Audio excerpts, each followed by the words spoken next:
quote Spanish flu after action report? Where can we, read about this? And there was precious little out there. And so as I was chatting with this nurse on the way up here today, like we were learning real time.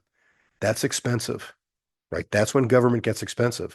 That's when your business gets expensive, which is why you want to, Gold nugget. That's why, you want to talk to somebody who's done it before. You want to talk to somebody who's gone out there and failed a lot.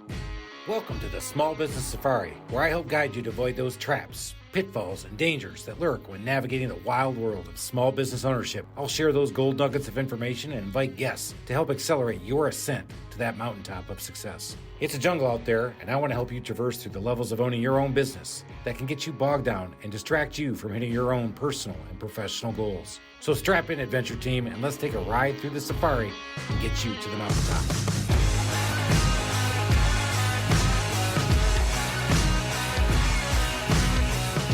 Alan, I feel like we're not in Atlanta anymore. I feel like we're overseas. I feel like we're somewhere else. I feel like we've been transported. I feel like we might be doing a remote, but we're really not. We're back in studio because we've had a big time. We've been everywhere, but we have not been as many places as Ian. And Ian is back. We've been waiting for him to come back into country, and he's back. But not only does he come back, you've got to go check out our YouTube, because I went ahead and did a different move so that we could all see what Ian has brought for us. So you've got to go check out our YouTube channel. Guys, before we get into it too much, go out there, give us a follow on podcast. Give us a follow on. Go out there on YouTube, the Small Business Safari. Tell your friends, tell your fans about it. I'm getting a lot of feedback from a lot of people, and I'm loving it. We love doing this. We're doing this for fun. I'd love to tell you we got some great sponsors, but you got to go check out my book, From the Zoo to the Wild. You got to go check out the Small Business Safari. And if you didn't get enough of that and you want to learn some home stuff, go check me out on the All Four Seasons Home Show on Extra 106.3. It's on a website. It's out in podcasts. I'm now a co-host there, so I'm really excited. I get to go out there and talk all things home, which is a lot of fun. But I just want to help everybody here get better at what we're doing in our business and what we're trying to get done. But I'm just excited that we're back. I'm not normally an excitable guy, Chris, but I'm so excited about today, and because Ian's back, and it's show and tell. So Ian, Ian Hay is back. I mean, that if this were the kind of show and tell I had in school, I might have studied harder. So what do we got today, Ian? So Dobry Den. And we got to remember, we're intergalactic, or you are intergalactic. Are we? When we're together, we are intergalactic, intercontinental, planetary, intergalactic. We're intergalactic. I mean, it's 7 different universes, at least. I mean, it's Spider-Verse. We're top 5% in the Earth. I think we've got to be top 2% intergalactically. That might be the reason I got one of these messages. I didn't understand it completely, but it definitely was kind of like from the Close Encounters of the Third Kind. Who is this? All right, Ian is back.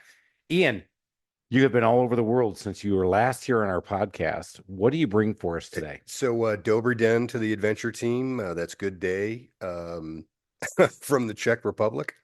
And so I typically focus on the international exclusives.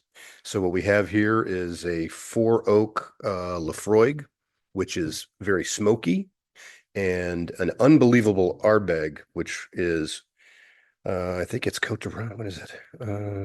So the first one's Czech? Yeah, it's a Côte d'Ivoire edition, so it's soaked in a different cask. And I've had 2 super connoisseurs hit this one, and they want to fight me for the bottle. Wow. So both are liter bottles. This one was on a great 59. You ready? Yeah, I was gonna say him. Well, I'm like, I know. Are we here to just see the bottles, or do we get? We're going to stop halfway through. But he also has brought his American flag and his Department of Homeland Security drinking mug, which is what he used to drink his vodka out of every morning. That is at work. inaccurate. That is not accurate. However, I think for the first time, I am drinking whiskey out of my Cable Express mug. So Cable Express is a company headquartered in Syracuse, New York. I am not being paid for promotion. However, I will call them. And I was actually drinking out of this mug while I watched the second plane tear through the second tower. Oh, damn. And it is And today. here, and today we're actually taping this one on 9/11. And Those so are long. cheers to that. God One of bless the all those people. God bless the first responders. everybody Yeah. is, and then what has happened from there. What an amazing story. I mean, in fact, let's go start there. I mean, we all remember where we were when you brought your mug. You all knew where and where you were when. Where were you, Alan? I was at the Buckhead Club, but I was with a buddy of mine who was a fellow VP in our corporation, and he was from Long Island. Oh, wow. And he ended up having to go to some funerals. And I we couldn't believe what was happening. And the company I was with, we didn't realize that we were a national player until 9/11 happened, and we were a major part of national infrastructure, and things were just moving so quickly, and we were making decisions we never would have made before. So you were Enterprise Rent-A-Cars at Yeah. the time. Yeah. So I'll tell you my stories after you get done telling. No. But I want you to explain what you're talking about. Mhm. You had to make some serious infrastructure moves, and you guys at the time probably had to do. The next thing you know, the government's involved. We're the government, and you need to tell us what you're Yeah, doing. I mean, we had one of my branch managers called me up. He goes, "I know you're going to fire me." He's in Athens, Georgia. He goes, "There was a conference on bioterrorism," and he goes, "There's a bunch of guys who got the call, and they need to get back to DC." And I just told them go, and they're in our rental cars. And so, at the time, and it actually changed Enterprise's policy, because at the time, like the Georgia operation, we owned our own cars, and so we wouldn't let you go out of state one way. You had to bring it back to us. But that day changed that, and we're like, just do what you need to do. And I mean, I remember the emails coming in just every hour. It's like, okay, well, charge a drop charge so we can get it back. Don't, and then it's like, charge half of it. Don't bother. Just tell people to do what you need to do. And so, this guy calls me up saying, "You're going to fire me," and I'm like, "No, you did the right thing." I mean, there were a lot of really cool moments that were happening, and I mean, we found out at the time that one of the organizers of 9/11 had actually come to Atlanta, um, rented one of our cars, rented a plane out of Briscoe Field in Lawrenceville. I knew that part. And we've got the CDC in Atlanta. We've got other high level targets. And I mean, it really brought it close to home. But I was with a guy, Italian, he was a Paisan, Long Island, New Yorker, who, that just. I think the gravitas, especially now Yes. looking at this on 24, and why is this so important? So it's seared in all of our brains, because it was one of those, as Malcolm Gladwell, thank you, said, this is one of those things you'll always remember. You may misremember some things, but you're going to always, this is a flashpoint memory for you. But if you go back to 2001, and somebody who used to live on an airplane, flying all over the place for work, you didn't attack the U.S. It didn't happen. And when I was in college, and that's the late 80s, early 90s, guys had done a GI Bill and thought, hey, we're never going back to war. All right. So Vietnam was in the 70s. We did the GI Bill. And next thing you know, they had to go and do the Iraqi wars. And I had a couple buddies who went and did that. But you didn't attack the U.S. I mean, that wasn't even in our mindset from the time we were born. That just wasn't even something we could comprehend. And I couldn't comprehend it when we were looking at it. And so that's just it. So, Ian, what role were you in when this happened? So I was standing in my living room, brother. I'm drinking out of this mug, and I'd never been in the military, never served in law enforcement. I knew that I had to do something. And actually, if you go check out LinkedIn on EMEAA, or the Emergency Management External Affairs Association, we have a whole bunch of members, and my video is the last one that went up tonight. And the short version is, called a Navy recruiter a couple times, said, "Hey, what can I do?" And I was too old. And he's like, "Well, you're too overweight." I'm like, "Dude, I benched 365. I was much bigger then." And I'm like, "You don't understand. Like, I'm ready to go." And, I probably would have blown the torn meniscus that I had in basic. Probably wouldn't have mattered. So I'm kind of glad that didn't happen. However, later on that night, I learned that they used my hometown of Boston as a launching pad for their attack. And I took that personally. And so I swore that I was not going to let this happen to my new home state of Georgia. And, 2 years later, walk up to the chief security officer of the state of Georgia, and I say, "Hey, I've never done this, but, what can I do?" Lo and behold, that we told a little bit, I think, about that story about the espionage, and he grooms me into what I am today. And so really, for the adventure team, if you are upset about anything in the country, friggin' volunteer and go fix it. And Amen. that's as true. That's as true to small business as it is to we are not going to get out of this together unless we actually put our effort forward. And then I'm going to yield to Chris the whole time. But I knew that my government was not capable of moving that quickly, and I knew I was. And that's not to short shrift the government. I just knew that I could bring something new to the table, building relationships, getting people talking to each other. And so I referred to myself in that entire period of time as the translator between the red tape and the red ink. I spoke government. I spoke business. I was able to help them understand each other and then lay out a plan and then do it. And so that's really the fundamental thing I did after 9/11. Again, kudos to you for doing what you did, because when you look at what I did, not as altruistic. I did not call and say to them. So you're not a badass like Ian. I was not a badass like Ian. Here's what happened to me, and so we had moved to Atlanta, 2001. Again on the airplane all the time, but I pulled the card and said, "Guys, I got to be in Atlanta. I just can't do it." My son had been born. He was born in April of that year. This is September 11th.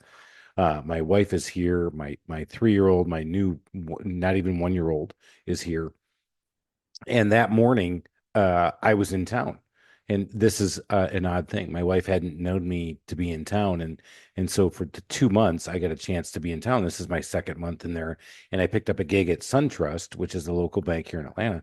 Our truck had blown up, so she had to drop me off at the MARTA station. I go into the MARTA station. This is where people kind of technology will age you very fast, right? And so for me, I had a flip phone, but at least I had a phone. Well, I go into MARTA, I go down in the tunnel, and I come out of the tunnel and I start getting messages.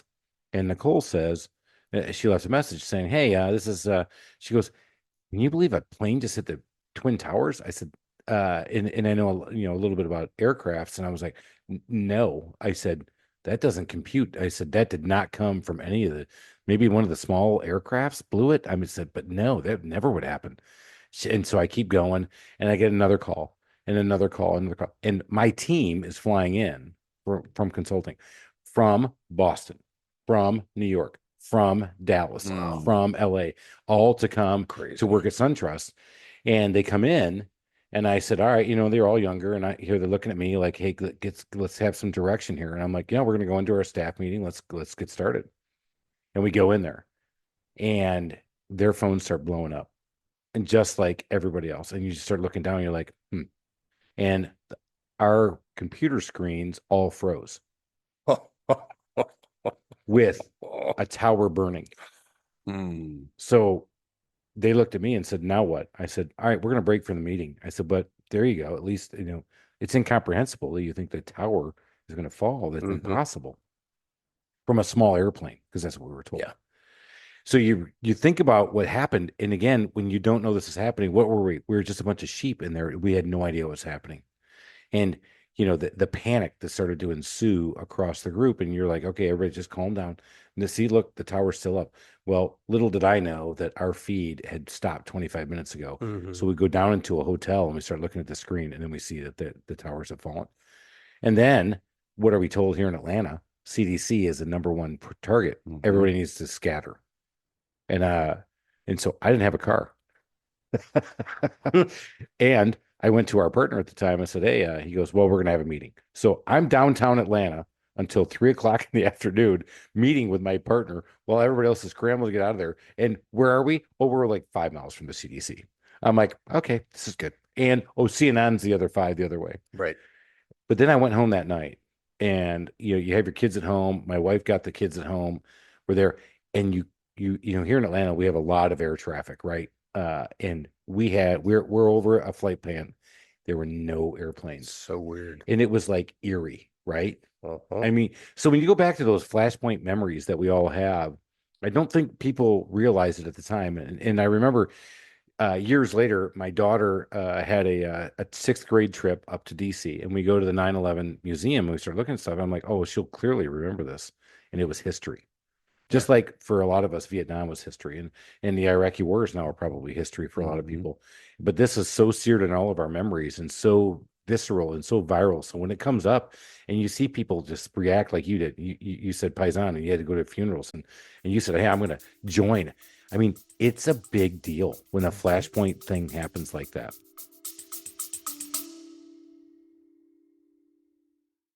Do you have what it takes to start your own business? Are you tired of the 9-to-5 corporate job and ready to make that leap into entrepreneurship? You need to check out From the Zoo to the Wild, the book by successful entrepreneur Chris Lalomia. This book is a unique perspective on the journey into the wild world of home services and delivering excellence in service while working in customers' homes. Lalomia shares his path to success in this industry, including proven customer relationship strategies, award-winning customer experience processes, and a unique approach to training a team of service technicians to perform at the highest levels.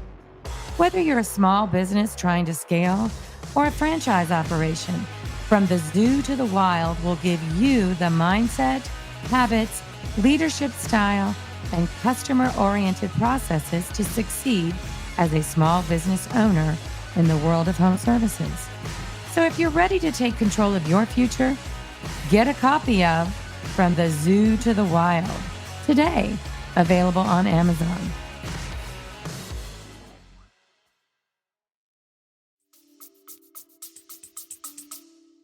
And it's different than the Challenger explosion, right? That is a terrible, horrific accident.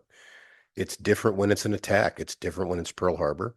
And you heard about the adventure team got to hear about my Uber ride last time. Well, today I was driven here by a New Yorker, a nurse, 30 years, who was going to meet a friend of hers at 9:30 at the World Trade. Oh, wow. Both of them thankfully got delayed, Oh. but they didn't know until the next day. Like that's how the communications were at that time. And people don't understand it, which is why, all right, golden nugget just took a long time for us to get to, but text, don't call.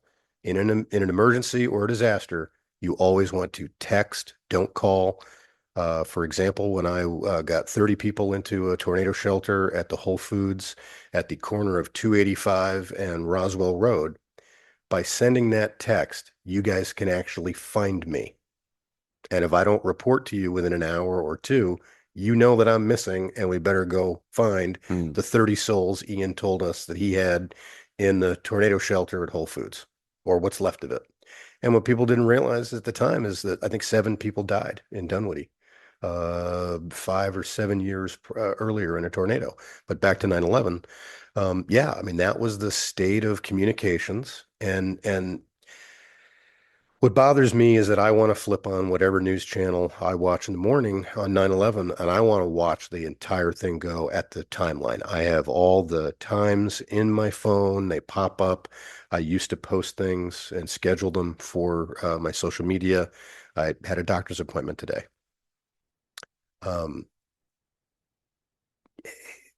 So I'm like, all right, there's no coverage, right? I'm sure that they had some of the reading of the names this morning, but 10 years ago, I had 15 phone calls of friends of mine thanking me for what I did. I had people checking in with me. I was able to watch coverage and relive those moments that had galvanized my life. Yeah. And so I flew on, I went on Netflix, grabbed 9/11 minute by minute, and it tore me. I mean, and what's crazy is I knew some of the people at the Northeast Defense Sector. I actually got to take a tour of that thanks to the work that I had done. And I got to travel around with the Northcom commander, General Renuart, and got to see how the defense support for civilian authorities works. So DISCA, Defense Support for Civilian Authorities. The military is a 7th inning player, right? Once your local is overwhelmed, then your state is overwhelmed, then maybe your region becomes overwhelmed. We're in Region 4, the 8 states of Region 4, Kentucky to Florida, Mississippi to Carolinas.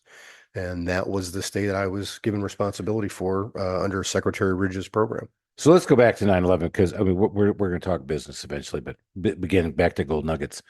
I had some friends who were in the Air Force, and when they were relaying the story to me after the fact, because their good friend was also working with me at the same time in the same consulting firm. What they said was the first plane hit, the second plane that they'd already scrambled, and these guys were like, I think it was 25 seconds away from intercepting that plane. I had never heard that. Yep. With the conundrum and with the moral compass of shoot that plane down. And nobody had discussed it. And the two pilots, I think they were out of Otis, or no, these two pilots were out of Andrews Air Force Base, where Right. the Air Force One is kept. And they said, look, because they didn't have any missiles. They went airborne without armament. And so the commander said, I'm going to ram it directly. And I believe his wing person, she was going to take out the tail. Yeah. I don't, again, don't write me. I may not have that They were correctly, going to but sacrifice themselves. they were going to Correct. absolutely sacrifice themselves. And it was Good Lord. it was something less than 30 seconds from intercept. Mhm.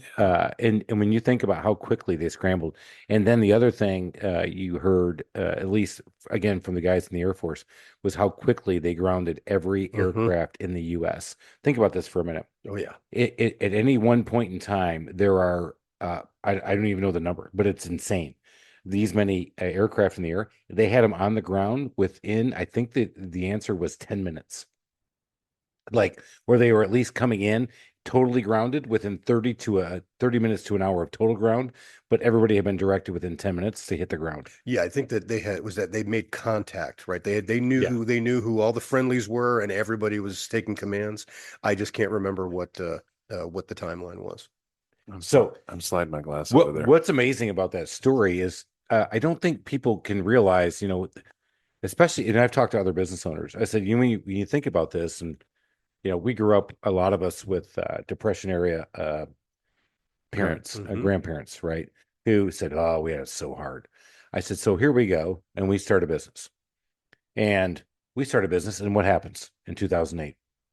This is after 2001. We didn't even count 2001 in the shit that we've had to put up with in our age. I mean, if you start to think about it now, we won't tell our grandkids, you know what? We put up with the first attack on the U.S. soil that has happened ever. I mean, since we've been since Pearl Harbor. The British were here, folks. Yeah. Then Pearl Harbor wasn't even the continental U.S. If you think about it, it wasn't Conus. That is it is Oconus. That is correct. But yeah, the British did burn down the White House. Yep. Yeah. Little spat in 1812. Yeah. Had to rebuild the entire White House.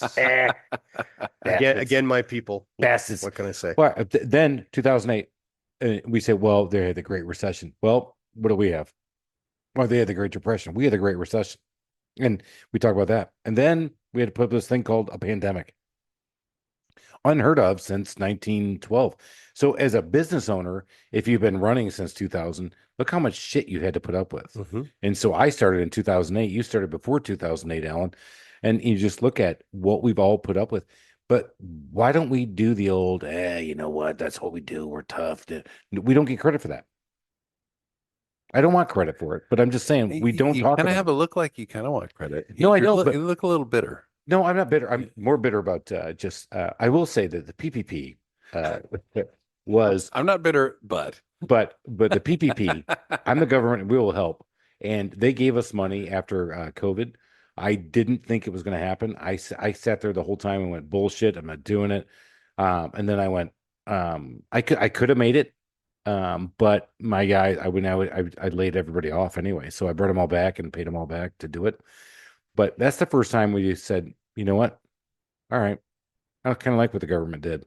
And it helped us, and then it propelled us to where we are now. And then, of course, now we're, facing a lot of inflationary pressures. Inflation, but, whatever. So you guys want me to follow that? No. Really? Oh, okay. I tell you, so Debbie Downer. Yeah, here we go. I Let's just talk about alcohol. I want to let everybody know I had the first sip, which was the Four Oak. All right, I'm doing the Four Oak. I can't pronounce that. That's a lot of Lefroy. My God. Lefroy. But let's talk about smoky, sultry. Back to preparedness. Can we please? No, I'm talking about this whiskey. I appreciate you changing the flavor of the air, though. Yeah. That was much needed. Instead of after being, that. but I get you go back to it as a business owner, you're trying hard, you're See, doing this whole Chris thing. is like, enough He's a about dog on a me. he's a dog on a bone, Let's man. talk about me. Right. Please. Kidding me? And if I'm allowed to play, referee as I did last time, because both of you would take a polar position and I would show you where you were both right. You're both right here, and that is that this is exactly why the government exists. The government exists to do these things when it is drastic and we're overwhelmed, and you've got to step in and do some smart things, but you got to be pragmatic. And so this was a pragmatic thing. I know a number of people who took advantage of that, and they kept their people employed, and you kept the economy going. And I knew people who took advantage of that, who didn't need it. But I also knew people who refused it because they didn't need it. Super impressed. But I think I about know people who refuse to take it because, they thought there would be a lot of strings tied. Yeah. But I don't know. I personally don't know anybody who took advantage. Oh, I do. I read the stories. Money grab was word I heard from one guy who I wanted to beat his ass. Yeah. No, I didn't do it because I wrestled with it. It was you pay your taxes and you figure, well, if I just do it, there's going to hit me again with a tax load that I probably can't afford 2 years from now. But at the time, I was like, you know what? I've got to do it because I saw that we were going to start coming back as a home service company, and we could take advantage of the market. But I had to have my people back, and to my people's credit, every single one of them, when I picked up the phone and said, "Hey, you ready to come back?" They went, "Yeah." And this is let's go back to this again. This was big. So when it happened, you could get laid off and make $900 a week. It doesn't seem like a lot of money to people from DC and people who are making big daddy bucks, but to people in South Georgia, $900 a week was $100 more than they made a week. Yeah, it was hard to get them back when actually they could come back. Yep. That's why exactly what happened to my lumber supply. Yeah, exactly. I was going to say the lumber. Yeah. And that's why you have to be pragmatic about it, because to shift gears from 9/11, and I want to come back to enterprise because I've got a couple great stories on that. We did the same thing at Katrina. You imagine giving somebody a gift card for $2,000, and that's the most money they get paid $6,000 a year, and you just gave them a card for $2,000. Yeah. That's what ideas from Washington are. And I'm not trying to be disparaging against the federal government or the bureaucracy. Over there. But I've interfaced with a lot. And for me, I'm a pragmatist. And so that's why you have to right size how you do this, right? You put not too many strings attached, but enough. So there's always going to be fraud and waste. You do enough to make sure that it works for the small business owner and doesn't create a massive scandal.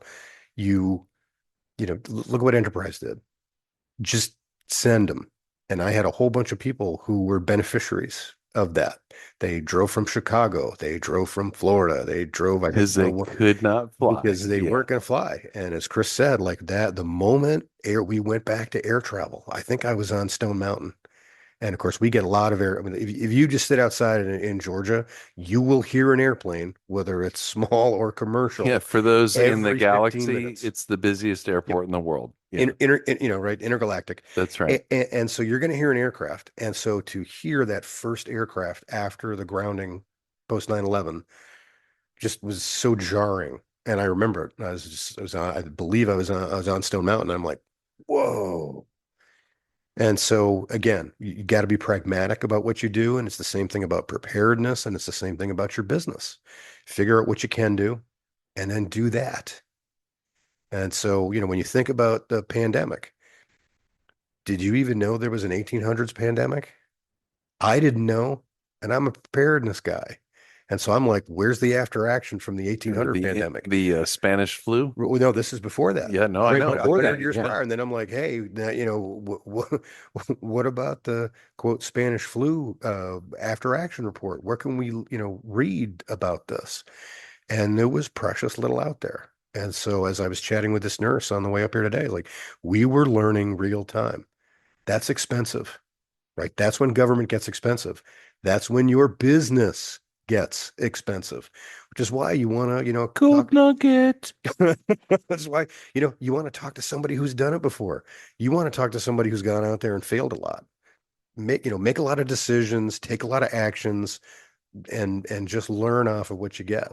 Try not to make the critical, business breaking decision.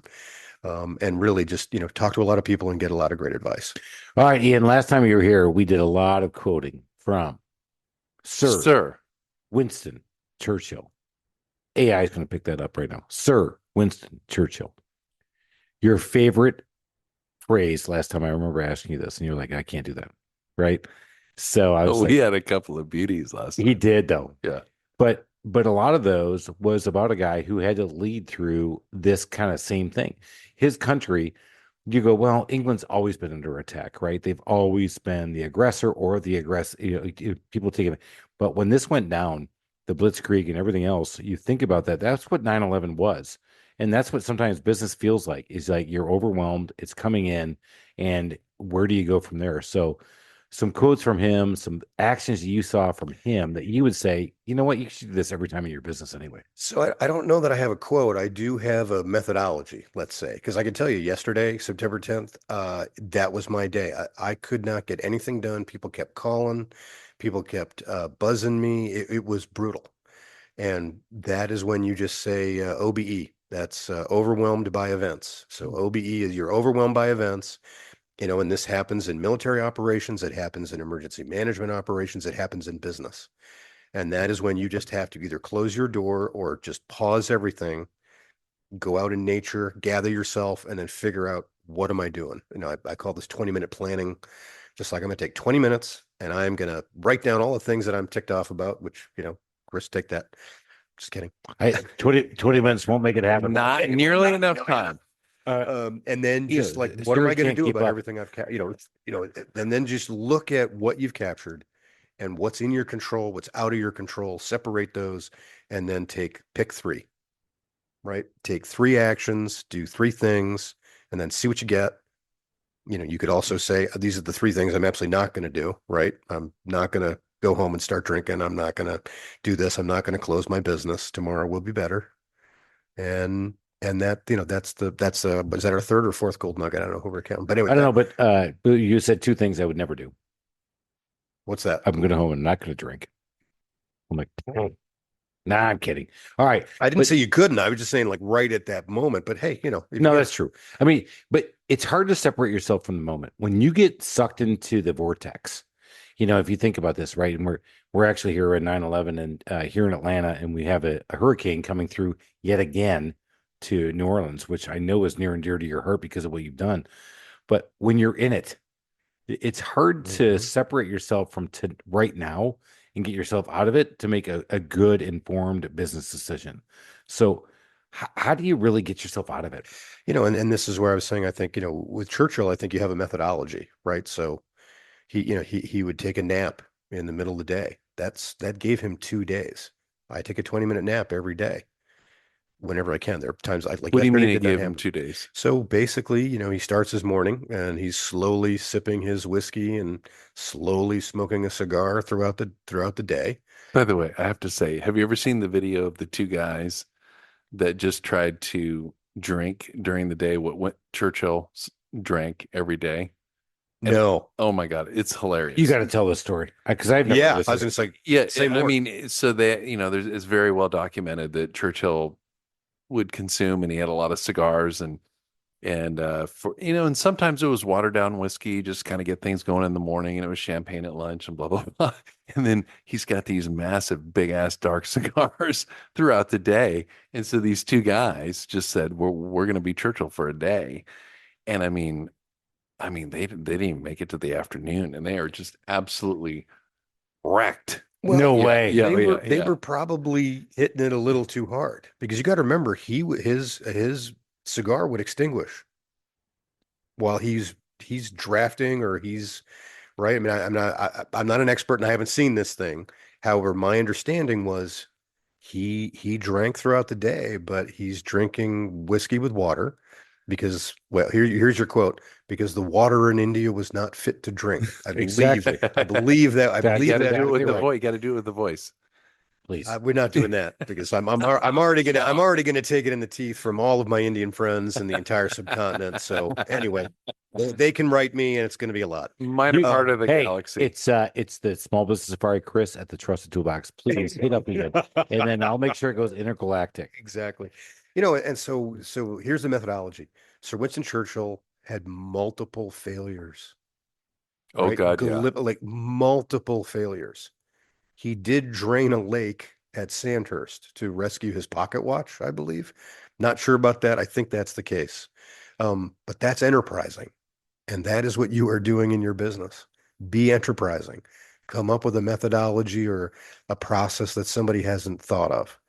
One of the things I'm currently working on in my business is a template that mirrors what we use in emergency management. So I know exactly where every business function is. I know where every task and every project is, and I can visually see it. I'm going to start that as a very simple digital template, and then maybe I can find somebody to write a piece of software to make all that magic. But this is exactly what you want to do in your business. So you have multiple failures from Churchill, and yet never give up. He would never give up. And ended up being one of the greatest leaders in the darkest time. Mm-hmm. But again, because of that, right? Again, he had this whole swirl around him, and he didn't know if his country would survive. I mean, this is one of the greatest attacks they've had in Britain in so many years, and yet he had it happen. And so that's what happens to us every day, though. In small business, you have that one, yeah, oh my God, this is gonna be the one. This is the one that's gonna take me down. I remember saying this at least twice. It's like, well, if that's the case and that's what they're asking for, I said, I'm done. I said, I will not be in business tomorrow. I said, because I can't do that. And when you're in the beginning, of course, the numbers are smaller, but the catastrophic thoughts are really big. And coming into, I started my business in '08 recession, and it was hard to get going and get into it. But I think a lot of us, no matter what size you are, there's times where you get hit with that hurricane, that Katrina, Mm-hmm. the 9/11, the whatever that event is. It's hard to get yourself out of it and go, okay, all right, You're pragmatic thought. you're experiencing a business trauma. You are literally experiencing a trauma, and you need to process it, whether that's through a business coach or, from a mental health professional or what have you. That, like, because you can see Chris's tone with 2008. And I remember one of my friends had just signed a lease like the week before everything just crashed. And it was a year lease or whatever on a brand new gym. And it's not like anybody was going to be spending money on a gym. And he fought through it and made it, relied on friends and altered his model to do small group and, this and that. And, that's just part of the entrepreneurial spirit. Hmm. And you have to know they're coming. Like, so hate to tell you, I don't know if this is a gold nugget or probably a gold asteroid, but right? If we could mine that one asteroid, everybody would be a trillionaire or something like that, multiple trillionaire, many times over.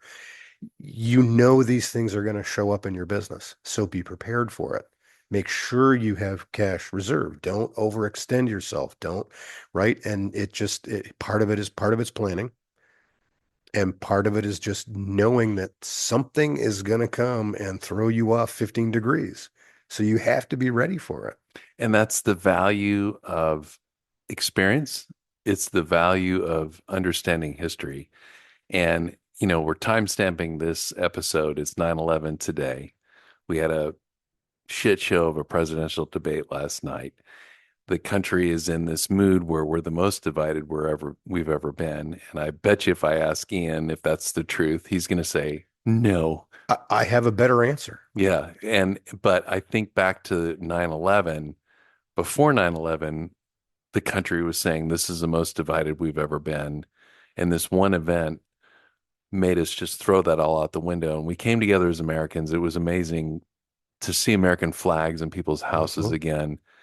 And whether you were a Republican or a Democrat, when you saw George Bush go out and throw a freaking strike at the first pitch at that ball game, I still get goosebumps thinking about it. And I mean, okay, that was back then. It's the same thing today. And so that's why I'm not worried. I never worry when crap happens to my business. I'm not worried about crap that happened in the debate last night. I'm not worried about what happens in a recession because I know if you start, if you follow basic principles, you got a good attitude, we're in the greatest country in the history of the world, you're going to be okay. You have to remember the founders spent the entire summer reading everything about government structures, history, historical perspective. They analyzed Rome. They analyzed the Greek system, and they spent their time, right? They were pragmatic, and they designed a republic, to quote Benjamin Franklin, a republic if you can keep it, madam. Exactly right. And I love that one. that's what we have. See, that's funny. I quoted him the other day saying beer is proof that God loves us and wants us to be happy, but yours is a little bit more I have that. pithy. I have that T-shirt. Just so you know, I actually have. I have that Ben Franklin T-shirt. Well, again, it's one of the youngest countries in the world, Mm-hmm. but found what the founders did. And back to what Alan said, here's my thing: is that as small business owners, you can argue, you can fly your flag, you can throw your Democrat sign out, you can throw your Republican flag out, but if you're not willing to make a difference, like Ian, you did in a big way, but if you're running your own business, it doesn't matter, man. You want to take business, you want to make sure it happens. This morning I had training with my guys. I can promise you it was 50-50 in the entire room. Republicans versus Democrats about who won last night. But you know what? I get up there and said, just like racism, none of that shit makes us any fucking money. You want to go make some money? Get out there and don't worry about politics. Don't worry about racism. Let's go do what we know how to do, and that's take care of people's houses. And that's what helps us all, because then you can go back to your family and do what you want to do. Bless you. And they went, let's go. And I'm like, yeah, but I mean, that's the deal, though. I mean, that's the whole thing. Yeah. Is that if you take care of your community, and so let's go back to what I really talked about, is that some of these guys have been with me for 10 years. And in my world, to have that happen, That's like 100 in normal Mhm. years. yeah. And so it's been great.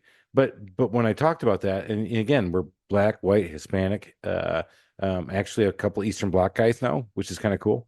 Um, but the diversity is one thing. I said, but what we can do is we can take care of ourselves and our families and the people we serve.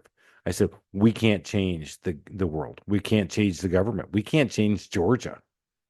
I didn't even bring that up, but I just said we can't change what's going on in the U.S. I said, but what we can do is make ourselves better all the way around.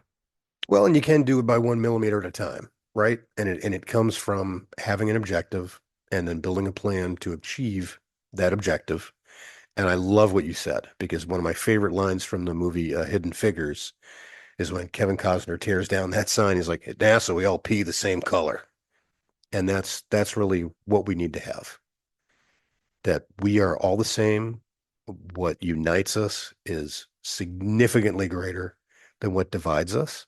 And so practically, here is one thing you can do. So I have talked about this for probably since 2015, I think.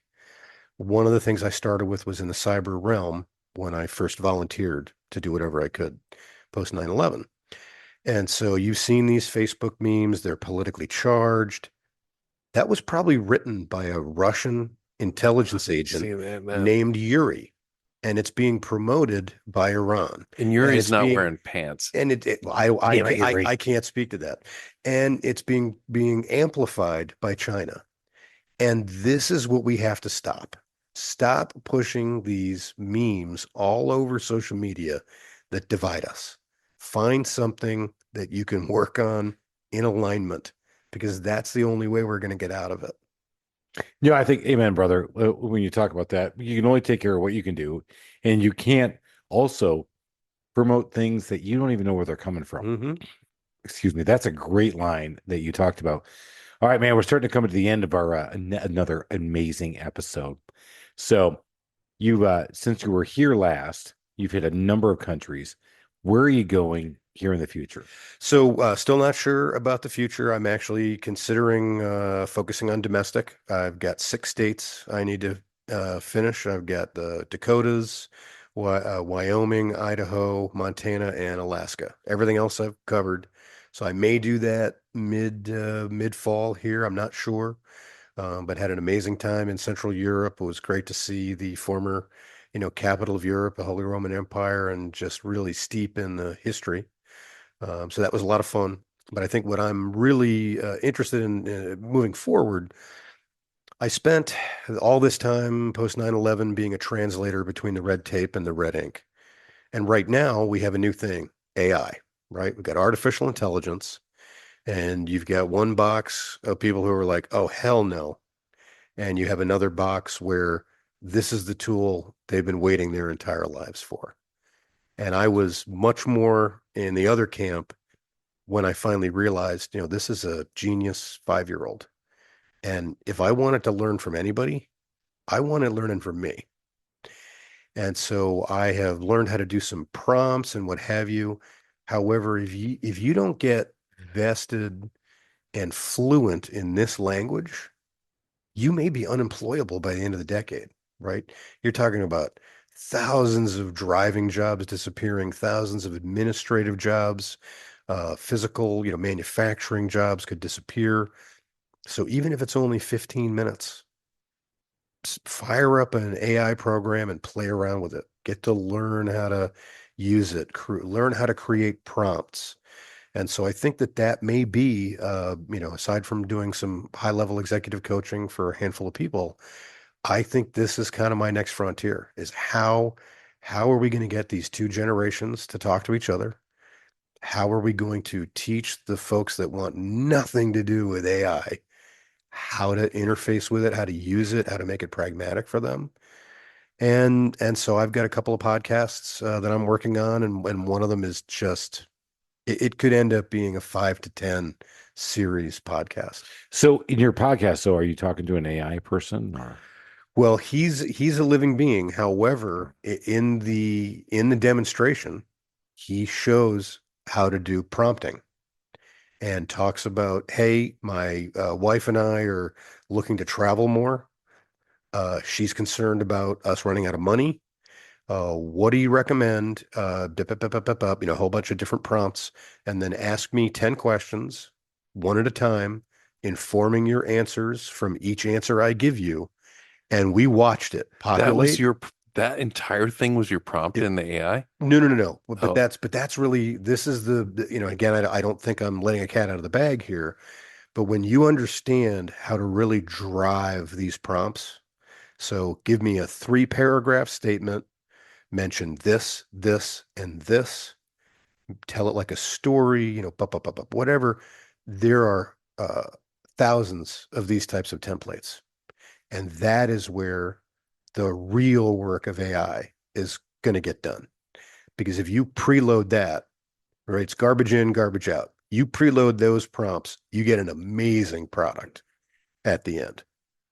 All right, you guys got to go check out that podcast. What's that podcast going to be? So follow my LinkedIn page, Ian M. Hay in Atlanta on LinkedIn. I know it's on Chris's page or on the Small Business Safari page. We'll make sure that gets up, and I'm not sure when that's going to launch. We've got 2 of them recorded so far, and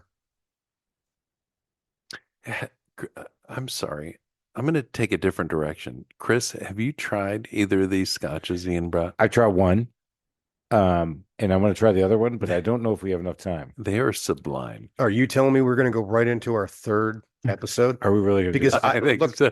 I have got the federal actual red tape on the flag. I haven't even talked about the red binder. Wait a minute. You wanted the secret stuff. What do you man. mean this is actual federal? So I bought this from the archives. I'm holding one of these. What do you call that kind of plastic? It's a lucite, I guess. Yeah, with an American flag in the middle of it. All right. No. And each... No, I'm afraid we're gonna have to go. All right, kidding everybody. Let's stay. Oh, that was not. You know what? Bravo. That was well played. Thank you. So there is actual... Wait a minute. Does Chris have to pee? No. Okay, go ahead. You didn't load him up with water, man. So this is actual federal government red tape. And where that comes from is that they used to bind the papers of the federal government with a red tape. And so those are actual bona fide strips of governmental red tape embedded in the lucite in the form of an American flag. All right. And he wants to bring this to a close, man. Huh? I got 4 copies of the Constitution here. I'm ready to reconstitute the United States. What are you tapping on right there in that red bag? Well, are we doing a 3rd, or we just keep going? I think we'd have to do a 3rd, guys. I'm sorry, everybody. You guys have been listening. It's been great. We're going to do a shorty. We're going to put that thing out. So go back and listen to it. We're going to put one out there. We're going to hit a 15-minute episode later, but we got to go now. Hey, man, it's been great. You're in your truck. You've been walking around. We got to do your thing. You've been talking, doing whatever. Alan thinks he's leaving. He ain't going to leave because we're going to come back here because next week we're You're going to gonna have drop to a call my shorty. wife. Oh, my God. You know what? I ain't scared of Alan.